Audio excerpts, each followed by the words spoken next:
In further developments, the business sector remains confident and committed to improved economic reform plans under the Government of National Unity. President Cyril Ramaphosa met with the country's top CEOs this evening to sign the second phase of the state's partnership with the private sector. The aim is to cement cooperation on various matters, including crime and corruption, the power crisis, the logistics bottlenecks, and fixing the country's visa regime. Business Editor Xolani Mbanjwa is at the President's gathering with business leaders and speaks to us now. Thank you so much for your time. Xolani, we've heard from the President as well as business leaders. What has come out?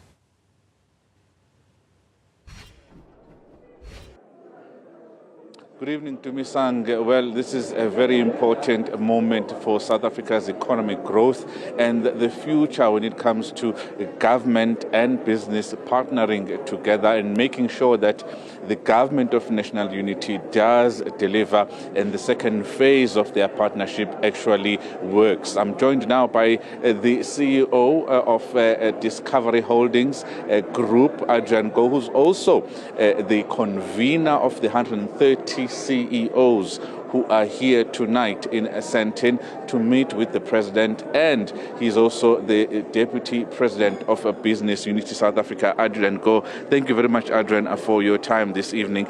A really, really big moment, but the headline has got to be 3% economic growth. You as the private sector are saying we can be able to see that growth by the end of 2025. How can we achieve that? I don't think we've seen that in the past decade.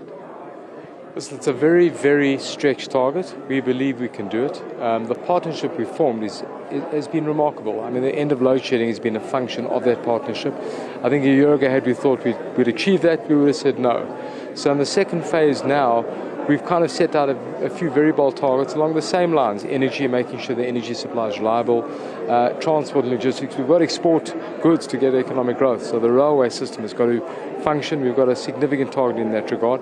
And of course, crime and corruption, getting with the FATF grey list, helping out a number of different areas. So we've done the modelling that 3% is possible. It's not easy.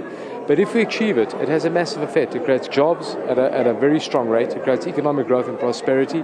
And it turns this flywheel of growth, jobs, narrative. People have hope and they invest. So everything kind of works in a symbiotic way. So we've mobilized all of business. We've had a fantastic year of working with government together, led by the President. It's been an excellent process. The country's in a different space now. You feel it. You know, the GNU, there's a different sense of sentiment. Just things look better. So, I mean, our view is we must capitalize on this now, and we need to get the country moving. So there's a very strong joint commitment. I feel fantastic evening here, I'm sure you'd agree. You know, it's just seeing all of business, the ministers, the President, great trust, great precedent. We built a strong model. We must use it now. 2.3 million jobs, the private sector says, if we achieve that 3% economic growth, and of course we heard the President saying we can actually achieve more, 3.3%, and the model does say that, 2.3 million jobs. This is what it's all about at this moment. It is about jobs. I mean, that's the biggest difficulty and tragedy our country has of joblessness. It's a fundamental issue. Economic growth drives jobs, drives sentiment. Sentiment drives growth, and you get this virtuous cycle. The modelling showed that if you don't grow versus if you do grow at that rate, you get 2.5 million jobs by 2030. And 2.5 million people support another 2 or 3 on average. So the number of people affected is massive. So, you know, we feel the prize here is so big at a human level. It's incredibly powerful. And if we don't achieve it, you know, we have more joblessness. So we have to do what we can to achieve these targets.